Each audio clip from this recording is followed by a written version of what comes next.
Assalamualaikum warahmatullahi wabarakatuh. Untuk kalian yang mau nonton video ini, sebelum dilanjutkan, sekali lagi Mas Tulus tegaskan, Mas Tulus tidak pernah memaksa jenengan untuk mempercayai apa Mas Tulus sampaikan, dan tidak pernah memaksa untuk menerapkan kemudian mempercayai segala sesuatu yang ada di video ini. Oke? Suka tonton, tidak suka silahkan di skip. Terima kasih orang baik. Assalamualaikum warahmatullahi wabarakatuh. Sebelum kita lanjut tonton videonya, saya tegaskan sekali lagi bahwasanya saya tidak membuka praktek dimanapun dan tidak menerima tarif berapapun. Terima kasih. Jangan lupa like, komen, dan subscribe ya. Terima kasih orang baik.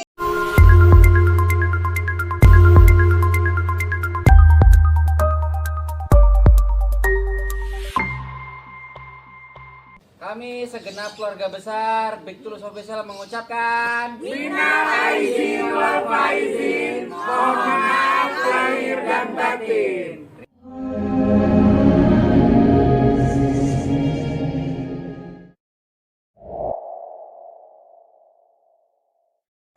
Assalamualaikum warahmatullahi wabarakatuh. Salam sejahtera untuk kita semua dan juga salam jumpa untuk para subscriber Big Tulus Official dimanapun kalian berada ya.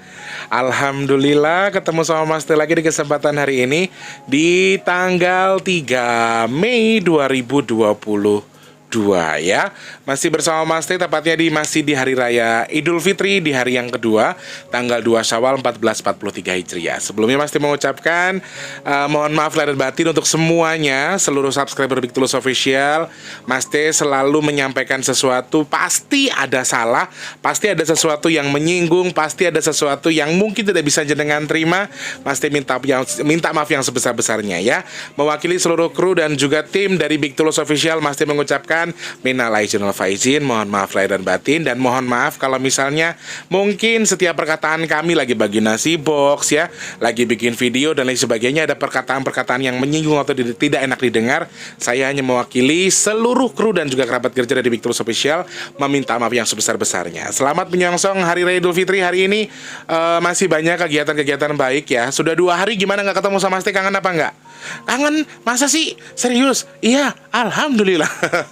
Aku aja yang nggak syuting 2 hari kangen sama kalian ya. Kemarin di malam takbir rencananya mau live di malam harinya, ternyata tiba-tiba break pergi, ada kerjaan. Kemudian kemarin lebaran pertama mau bikin live, ternyata tiba-tiba jebret, Tika sama Wardi pengen healing katanya ke pantai. Yowes modal bensin rek, mangkat bismillah, pulang malam. Dan ini baru dibuat hari ini. Dan pasar minggu hari ini hampir seharian cuacanya nggak panas, nggak hujan, tapi redup begini. Alhamdulillah ya. Untuk semuanya masih ucapkan selamat berkumpul bersama keluarga. Semoga berbahagia selalu tanpa terkecuali. Untuk seluruh subscriber dari Sabang sampai Merauke, di dalam dan luar negeri tanpa terkecuali, salam sehat, salam sukses buat kita semua. Selamat lebaran, selamat menikmati berkumpul bersama keluarga ya. Juga untuk saudara-saudaraku non muslim tanpa terkecuali, selamat beraktivitas seperti biasa. Banyak ya oke lah, banyak juga saudara-saudara kita yang non muslim tapi ternyata juga menggelar lebaran. Aku punya salah satu subscriber baik, dia tinggal di salah satu tempat di Jogja. Dia tetap katanya, Mas saya non muslim loh Mas, tapi depan rumah saya tak siapin kue-kue buat nanti kalau pas ada yang main ke rumah. Wah, toleransinya luar biasa ya. Hebat, saya tepuk tangani pokoknya. Mudah-mudahan tetap bertoleransi. Nah, ini hal yang patut dicontoh saudara-saudaraku bagi kita semua. Kemarin juga sempat viral, ada salah satu pendeta atau apa, mohon maaf saya tidak terlalu paham, yang mendoakan kita supaya lebarannya lancar ketika mereka sedang menggelar misa, mereka sedang menggelar ibadah di salah satu gereja di Jakarta kalau tidak salah. Pendeta itu mendoakan kita, mendoakan supaya lebaran ini diberikan dengan kelancaran. Keren nggak tuh? Keren banget. Ini baru Indonesia ya.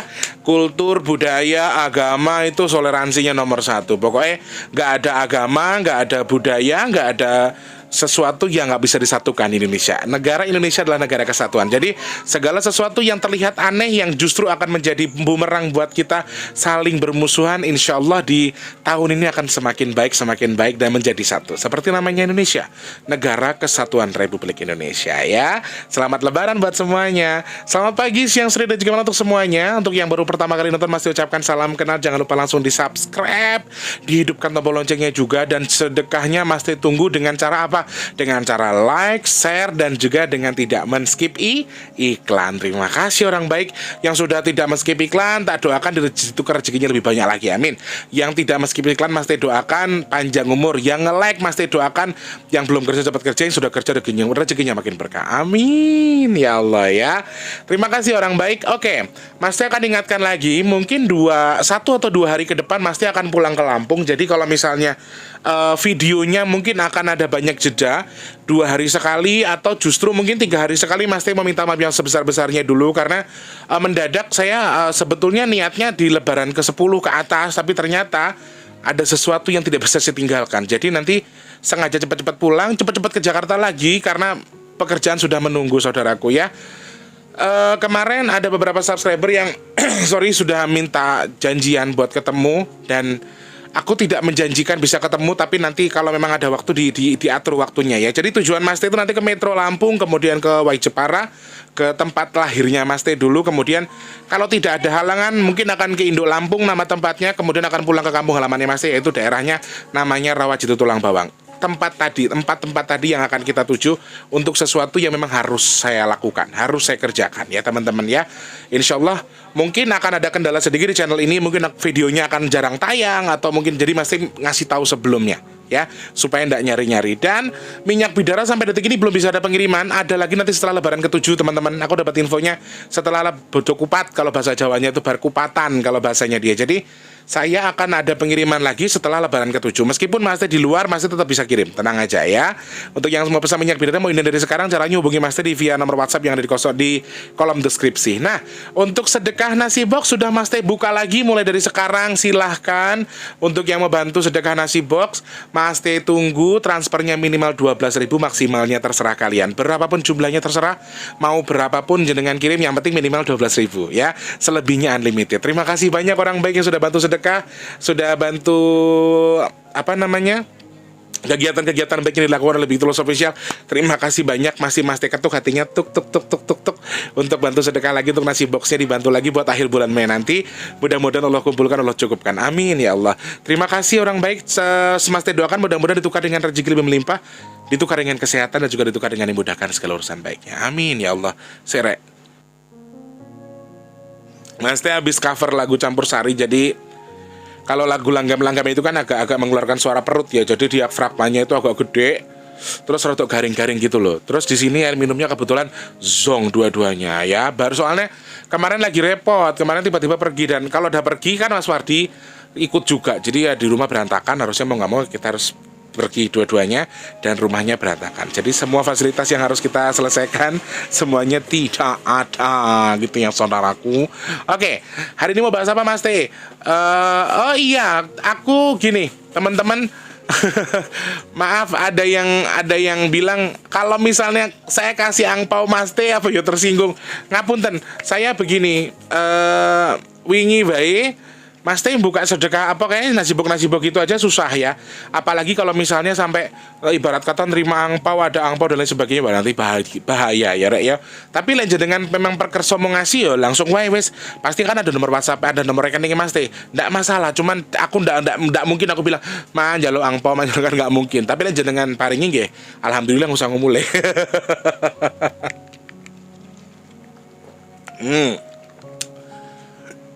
Alhamdulillah rasopan tenan cah gitu, sumpah. Seneng Mbok Ronggo, untung Mbok Ronggo ora nonton. Hari ini mau bahas apa Mas Tulus? Oke. Banyak orang yang bertanya-tanya soal hal ini, sebetulnya sesuatu yang menurut kalian mungkin ini mitos, mungkin ini bagi sebagian orang adalah hanya cerita-cerita orang tua dulu. Ada beberapa mitos yang sering kita percayai menjelang Idul Fitri atau pas hari raya Idul Fitri. Salah satu mitos yang sering beredar di badan saya atau di pikiran saya sampai detik ini soal Idul Fitri itu adalah tentang, kalau kata bapakku dulu ya, le urung turun takbir aja nyapu. Ya, jangan nyapu, nanti simbahmu yang pada datang dari malam takbir itu marah. Jadi keyakinan di keluargaku ya, bapakku itu bisa dibilang kejawen, jujur aja. Bapakku kejawen, kalau mamaku muslim tulen, mamaku Islam tulen. Mamaku juga mungkin arah-arahnya dulu ke situ, tapi semakin arah ke sini sudah semakin membaik. Kemudian bapakku juga sempat mengucapkan syahadat juga, meskipun aku mengklaim atau aku melihat bapakku tuh terlihat seperti kejawen, tapi di akhir hayatnya bapakku sudah sempat aku bimbing baca syahadat sama baca apa tuh sholawat, istighfar dan lain sebagainya. Jadi aku sudah sempat mengajarkan itu. Tapi ada beberapa keyakinan yang sampai detik ini tuh kayak kerekam di kepalaku sendiri. Jadi kayak kemarin malam takbir, terus selepas sholat id, selesai sholat id, aku mengaji yasin dulu, belum nyapu karena takbirnya belum turun. Ngenteni medun takbir. Medun takbir atau turun takbir itu adalah salah satu kebiasaan di keluarga kita. Turun takbir itu istilahnya adalah orang yang dari masjid sudah pulang semua, yang sholat id sudah pulang semua. Jadi ketika sudah hari H atau hari rayanya kan sudah nggak ada yang takbir tuh, adanya nanti sore atau nanti pas sholat zuhur misalnya. Jadi hitungannya ya sekitar orang sudah pulang sholat id baru kami boleh nyapu. Itu salah satu kebiasaan yang orang tuaku ajarkan dari dulu gitu loh. Katanya malam takbir itu pulang, ada leluhur kita yang datang dan lain sebagainya. Nah, Mas Teh pengen bahas ini karena banyak teman-teman juga yang nanya, Mas Teh pas malam takbir itu apa sih yang jenengan lihat? Kebetulan kemarin Mas Teh jalan dari Jakarta sampai ke Serang atau ke Anyer itu melihat beberapa pemakaman umum yang kita lewatin, dan memang aku melihat sesuatu. Nah, pengen menyampaikan ada rasa apa sih ketika kita tuh takbir, apa yang dirasakan sama beberapa makhluk yang ada di makam itu, kemudian apa yang dirasakan para leluhur kita ketika ada malam takbir dan lain sebagainya, sepertinya rasanya apa. Nah, Mas Teh pengen membahas ini secara global. Teman-teman mungkin bisa tulis di kolom komentar kira-kira mitos-mitos apa lagi yang biasanya orang tua kita ajarkan dulu. Kalau saya salah satunya tadi, nggak boleh nggak boleh nyapu kalau belum turun tebir, katanya nggak menghormati leluhur yang datang. Kemudian salah satunya adalah ketika takbir itu bapakku tuh selalu begadang biasanya. Jadi bapakku itu ketika lebaran pertama atau malam takbir itu beliaunya tidak tidur biasanya, menunggu rumah dibuka pintunya sampai besok paginya. Jadi bapakku tuh tidurnya baru siang. Bapakku almarhum itu tidurnya baru siang, jam 12 ke atas, setelah orang tamunya sepi dia tidur. Jadi kadang-kadang sampai tamu-tamu lain yang datang itu datang, bapakku udah ngorok di kamar. Jadi dulu kebiasaannya seperti itu. Salah satunya tidak menutup pintu selama malam takbir. Itu salah satu kebiasaan bapakku. Kayaknya kalau kebiasaan itu dilakukan di Jakarta yo, alamat sing keturun ki bondone entek digondol maling yo rek. Jakarta kan agak rawan juga soal seperti itu. Nah, beberapa mitos itu apa? Selain itu kalian pengen menyampaikan apa? Apa sih mitos-mitos di kampung kalian atau dari orang tua kalian turun temurun? Silahkan klik di kolom komentar ya. Kita sharing-sharing ya saudaraku. Nah, dalam hari ini Mas Teh pengen menyampaikan sedikit sebetulnya pas malam takbir itu apa yang Mas Teh rasakan, ada aura apa? Satu, sudah dipastikan aura kesedihan karena Mas Teh sendiri itu adalah apa namanya, Dek, tolong tadi diomongin tadi kon menang. Cadu bunga-bunga dengar pelau. Jadi Mas Teh ini seorang yatim piatu. Mas Teh itu tidak punya orang tua, dengan kondisi yang Mas Teh sendiri sudah tinggal sendiri, merantau ya kan, di perantauan dan lain sebagainya. Nah, ini salah satu hal yang mungkin Dek, lampunya kayaknya hidupin deh, kok gelap banget ya rasanya. Saya coba bentar ya guys. Nah, kita kaya wong saya kira. Nah, kayak gini. Tapi terlalu terang banget ya, tapi nggak apa-apa lah ya guys. Soalnya tadi habis gelap terus terang, jadi pasti mengkilap gitu loh jidatnya Mas Teh lengar. Nah, salah satunya apa yang kalian ini. Nah, aku pengen banyak menceritakan ke kalian bahwa selama malam takbir itu apa sih yang Mas Teh lihat? Kalau jenengan bertanya apa yang Mas Teh rasakan, faktor pertama yang Mas Teh rasakan adalah kesedihan. Kesedihan bukan karena hal yang Mas Teh lihat ya, tapi karena masih yang Mas Teh rasakan. Karena Mas Teh kan ya tadi saya bilang yatim piatu, terus tinggal di sini. Dulu masih mending, kalau sekarang ada Mas Wadi. Kalau dulu kan sendiri, kadang-kadang kalau malam takbir itu sengaja pergi ke mall, sengaja nonton bioskop biar maaf teman-teman. Itu kebiasaanku dulu supaya aku nggak nangis. Aku nonton bioskop supaya nggak kedengeran takbir. Bukan aku tuh jin yang tidak suka dengar takbir, tapi aku nggak mau sedih. Nanti pulangnya sudah malam banget, setengah 12, jam 12 baru pulang. Jadi di situ langsung tidur, besok paginya langsung kegiatan. Biasanya aku kalau pagi baca yasin buat orang tua dulu. Aku nggak tahu itu benar atau tidak, salah atau tidak caraku, haram atau tidak aku nggak tahu, karena ya itu kebiasaanku. Karena buat ngeluapin rasa kangenku itu ya aku cuma ngaji biasanya kalau pas malam takbir sama pas orang pulang sholat id. Jadi aku biasanya ngaji. Nah, Jadi rasa yang pertama secara pribadi saya merasakan kesedihan, tetapi kesedihan itu juga dirasakan sama beberapa orang. Ternyata beberapa makhluk ya teman-teman, beberapa makhluk Allah yang diizinkan menjadi leluhur kita. Beberapa orang, aku makanya kemarin gini, aku yakin Lebaran akan tetap ada. Itu kenapa? Kalau leluhurku sudah datang. Jadi di depan pintuku tuh kemarin pas malam takbir penentuan apa tuh tanggal 1 Syawal itu tuh orang leluhurku udah datang. Wah, ini mah udah pasti. Makanya aku yakin aku langsung ungkep ayam, aku langsung siapkan ayam yang sudah aku kasih bumbu, kemudian aku ungkep. Karena bukan aku sombong atau takabur karena leluhurku datang. Leluhurku tidak bilang apa-apa.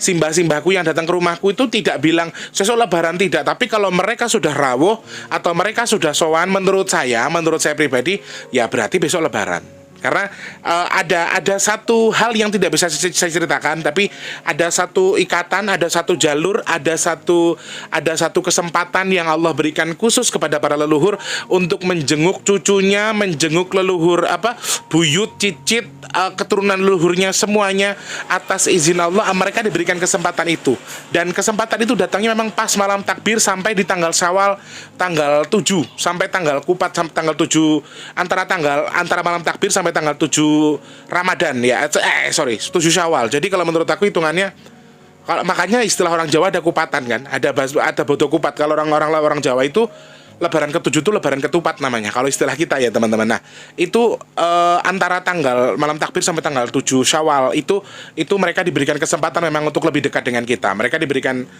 izin untuk menemui kita, tetapi dalam tanda kutip tidak semuanya. Makanya aku wingi rotok ya tak bilang tak kabur ya. Soalnya kok tiba-tiba kok yakin banget, gua mau udah yakin ini pasti besok Lebaran. Kenapa? Karena simbahku udah rawuh. Kalau simbahku sudah rawuh ke rumah, atau setidaknya mereka hanya sekedar datang kemudian pergi lagi, terus aku mencium aroma, aku melihat sosoknya, ya wes, oh berarti sosok gitu. Sama ketika waktu dulu pas Lebaran nggak jadi, itu tuh mamaku sempat udah masak, udah apa, terus aku bilang sama mama, ketoknya gak sih bodo mak iki, soalnya kan memang sudah ada berita kalau bingung antara Lebaran ini akan hari ini atau besok. Ternyata aku tidak melihat simbah-simbahku rawuh, ya berarti secara pribadi aku lihat kayaknya Lebarannya ditunda, dan ternyata benar juga gitu loh. Makanya kemarin pas, dan ini bukan 1-2 kali aku ngalamin, kalau simbahku rawuh kesini berarti ada banyak hal yang memang biasanya mereka keluhkan kalau ya ini akan Lebaran kok gitu ya.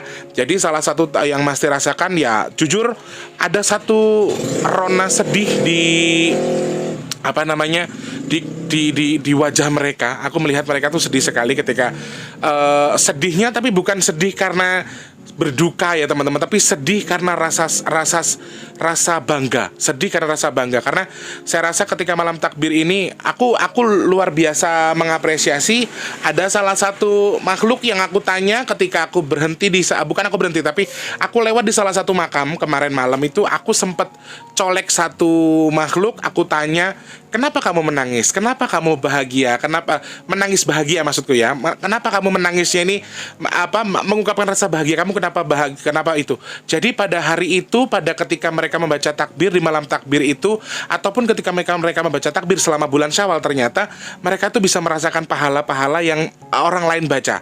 Yang orang lain takbir tadi orang lain yang baca, tapi mereka tuh kayak, aku menyimpulkan itu pahala dari orang yang takbir. Kenapa? Karena mereka bilang ketika ada Allahu Akbar Allah, mereka tuh kayak ngerasain dikasih sesuatu, diberikan gift. Ada reward buat tubuh mereka. Ada sesuatu yang baik-baik di tubuhnya gitu loh teman-teman. Khususnya makhluk-makhluk tersesat ya, korin-korin yang tersesat. Kan gini teman-teman, kita nggak pernah tahu apa masalah orang ketika dia meninggal. Kita nggak pernah tahu ketika manusia ini ternyata meninggalkan beban. Kemudian dia meninggalkan salah satu, dalam tanda kutip, hutang, meninggalkan beban hidup dan lain sebagainya. Ada sesuatu yang tidak disampaikan. Jadi banyak makhluk-makhluk penasaran yang mendapatkan itu. Mendapatkan berkahnya dari baca takbir tadi, malam takbir tadi. Bahkan aku sempat bersinergi dengan Eyang Lukito. Maaf ya teman-teman, sebelumnya Eyang Lukito itu non muslim. Eyang Lukito itu adalah Hindu, dan aku sempat bilang, Eyang juga sedih, soalnya Eyang juga nangis terus. Makanya aku tanya, kenapa Eyang nangis, kenapa Eyang sedih, sedangkan kan ini hari raya kita, ini perayaan untuk kita, kan kemenangannya orang Islam, kenapa Eyang sedih? Gak tahu, Eyang juga ngerasain sesuatu yang masuk ke tubuh Eyang tuh enak banget gitu loh. Jadi istilah kata ketika mereka mendengarkan takbir, kesedihan kesedihan mereka itu sedih bahagia karena mereka tuh seperti mendapatkan berkat. Mereka tuh seperti mendapatkan sesuatu yang masuk ke tubuh mereka. Jadi sesuatu ini adalah sesuatu yang bahasa kasarnya, kalau makanan yang enak, makanan yang netral, bisa dikonsumsi semua orang ibarat kata, terus di badan itu enak tanpa efek samping. Jadi ini sesuatu yang ibarat kata adalah sesuatu yang positif dari agama kita. Maaf ya teman-teman, aku sering menyebutkan kalau Islam mungkin adalah salah satu agama yang diridhoi Allah. Salah satu agama yang diridhoi Allah. Aku nggak berani bilang juga kalau agama lain itu salah. Aku nggak bilang seperti itu. Jadi kemarin aku baca komentarnya, Mas Teo jangan bilang dong kalau cuma Islam doang yang diridhoi loh. Dalam tanda kutip aku nanya dong, piye itu maksudnya? Terus Allah meridhoi agama apa dalam tanda kutip? Ya silakan artikan sendiri. Cuman aku mengatakan sebetulnya Islam adalah salah satu agama yang diridhoi sama Allah. Karena aku merasakan ini gini teman-teman. Jadi banyak banget makhluk yang berbahagia. Makhluk gaib itu banyak yang berbahagia karena mereka mendapatkan gift sesuatu, mendapatkan satu hal, mendapatkan sesuatu yang baik. Makhluk gaib ya, makhluk gaib dalam tanda kutip yang pernah hidup atau pernah ikut manusia untuk hidup, ya. Jadi tidak semua jin seperti itu. Dan juga jin-jin muslim juga mereka merasakan kebahagiaan. Jadi ketika aku yang ada kesedihanku tuh ketika ada yang sedih, kebanyakan sedihnya sedih sukacita. Meskipun mereka ada yang sedih juga kadang-kadang. Kemarin aku ngeliat tuh kayak di makam tuh kayak ada yang duduk gini aja. Bahasaku ya, lah sampean itu kenapa kok diem aja gitu loh. Aku nungguin anakku kok ada yang mikirin itu nggak kayak aku ya. Aku nggak perlu dia datang ke sini, tapi aku pengen anakku doain aku, istilah kata begitu. Aku tidak bilang kalau itu adalah sosok yang dimaksud adalah orang yang di dalam makam, tetapi mungkin saja khorinnya, atau mungkin Allah mengizinkan dia untuk pulang, tetapi dia tidak tahu arah pulang. Kenapa teman-teman? Aku kasih tahu, kalau kalian tidak mendoakan orang tua, dia juga akan bingung bagaimana letaknya kamu. Jadi harus ada koneksi antara kamu dan Tuhan. Kamu berikan gift doamu kepada orang tuamu, baru orang tuamu akan mengerti. Aku tanya loh, kamu nggak mau pulang, kenapa nggak datang ke rumah anaknya? Ingatkan anaknya untuk berdoa. Anakku 11 pernah ngirimi aku Al-Fatihah tahu. Anakku nggak tahu di mana dan aku tidak pernah bisa terakses dengan anakku. Itu kenapa? Sedihnya orang tua yang sudah meninggal, tidak kalian doakan, dia akan seakan-akan terputus jalurnya dengan anaknya. Meskipun secara batin tidak ada ceritanya anak dengan orang tua akan terputus, tapi ketika dia mau pulang dia bingung, dia mau pulang kemana? Karena orang tuanya anaknya udah nggak pernah kirim doa buat orang tuanya. Ini satu pelajaran berharga yang Mas Teh dapatkan dari salah satu makhluk yang saya tidak tahu ini korin, saya tidak tahu ini hamba Allah yang diizinkan untuk pulang tetapi dia bingung mau pulang dan dia hanya menangis di atas pusara. Aku sedih, orang tua anakku nggak ngirimi aku. Anakku nggak bisa mengasuh aku. Dalam arti mengasuh dalam tanda kutip ya teman-teman. Merawat orang tua yang sudah meninggal itu dengan apa? Dengan doa. Hadiahkan doa. Makanya saya pribadi ketika hari raya lebaran pagi saya nggak pernah buka pintu. Saya ngaji yasin dulu, setelah itu baru saya buka pintu, open house bahasanya, baru saya keliling ke tetangga. Saya selalu seperti itu. Aku kalau di rumah maaf ke orang tua aku dulu, baru ke orang lain, baru keliling. Kalau aku kayak gitu sih, selalu seperti itu. Tapi kalau memang jauh jaraknya, mau gimana lagi ya. Aku telepon mama aku dulu, waktu mama masih hidup, aku selalu lakukan seperti itu. Nah, kesedihan yang mereka rasakan ini sedih bahagia, karena mereka juga mendapatkan gift, mendapatkan reward dari Tuhan atas hari itu, hari Syawal ini. Ya, ini lagi keistimewaannya. Jadi, ini sesuatu yang tidak membuat aku menyesal memeluk agama Islam, karena bulan Syawal pun bulan yang penuh ampunan. Jadi mereka yang melakukan kesalahan banyak yang merasakan sesuatu yang di badan itu, istilah kata kalau orang di penjara tuh kayak dikasih remit gitu loh teman-teman, dikasih kekeringanan ketika bulan Syawal dan mereka merasakan sangat bahagia sekali. Dan itu terjadi kalau menurut apa yang aku dengar dari mereka, dalam tanda kutip aku juga nggak bisa mempercayai itu karena aku juga nggak bisa percaya mereka 100%. Tapi mereka bilang kalau bulan Syawal ada yang baca takbir, aku tuh senang karena badanku juga enak. Nah, terkait dengan orang tua yang menangis tadi karena orang anaknya nggak itu juga merasakan kebahagiaan, meskipun di sisi lain itu kesedihan yang dimana dia tidak dihiraukan sama anaknya, kesedihan dimana dia tidak dia diasingkan sama anaknya. Kita orang tua akan sedih, orang tua yang sudah meninggal akan merasa diasingkan ketika seorang anak yang memiliki kewajiban memberikan nafkah doa kepada orang tuanya tapi dia nggak baca doa, ini sesuatu yang bisa membuat orang tua kamu jadi asing sama kamu. Jadi dia kayak cuma ngangen-ngangen, sedangkan mereka tidak bisa melakukan apapun. Mereka tidak diizinkan untuk melakukan sesuatu. Mereka hanya bisa menjalani, ya iki waktumu gur ngene, kamu cuma sampai di sini. Kamu nggak akan, jadi atas izin Allah mereka tidak akan ketemu dengan jalurnya karena anaknya tadi juga lupa sama orang tuanya. Bahaya kan? Makanya semua anak-anak baik, apapun agama kalian, apapun keyakinan kalian, kalau kalian punya orang tua yang sudah meninggal, jangan pernah lupakan sosok orang tua kalian. Nggak masalah, nggak harus baca Yasin, nggak harus baca doa apa ketika lagi duduk, baca Al-Fatihah. Ya Allah, saya niat baca Al-Fatihah, ya Allah semoga pahalanya kau sampaikan kepada orang tua hamba. Nah, bocok kayak lo rek, sing doanya anak-anak itu loh, itu kan juga doa yang bagus. Aku juga sampai sekarang masih baca itu. Ya Allahumma firli dunubi walidayya warhamhuma kama rabbayani shaghira. Jadi aku masih sering baca doa itu juga. Nah, teman-teman, ketika kita mengingat orang tua kita, dia akan terkoneksi dengan kita. Lalu yang berikutnya adalah kalau saya merasakan banyak aura positif di bulan Syawal untuk para jin-jin yang tinggal di makam, dalam tanda kutip mereka dulu yang pernah ikut manusia hidup. Saya nggak bisa memastikan itu adalah korin. Saya juga nggak bisa memastikan kalau itu adalah arwah dari orang yang bersangkutan. Semua yang sudah meninggal kembali kepada Allah. Ketika mereka yang diizinkan untuk pulang menengok cucu, anak, menengok istri, suami ataupun dan lain sebagainya, itu memang orang-orang tertentu yang Allah izinkan. Mungkin saja ada, tapi saya nggak bisa memastikan ya. Jadi yang di makam-makam yang Mas Tulus lihat ketika kemarin takbir, ketika kemarin kita lagi jalan Syawal pas lebaran pertama di Serang, sampai dari Kebon Jeruk, terus dari Tanah Kusir. Jadi Mas itu kan lewat-lewat situ ya. Dan itu beberapa hal yang memang oke, mereka berbahagia, sukacita dengan adanya takbir, lebih sukacita lagi karena ada anak cucunya yang datang untuk ziarah, bersihin makam, kemudian kirim doa dan mengingat atau mengenang jasa-jasa beliau ketika sudah meninggal. Lalu yang kedua adalah ada sesuatu yang lucu ketika di malam takbir itu. Jadi kayak ada makhluk-makhluk jin yang memang digolongkan jin ifrit atau bukan jin yang tidak memiliki agama atau jin yang tidak memiliki pendirian.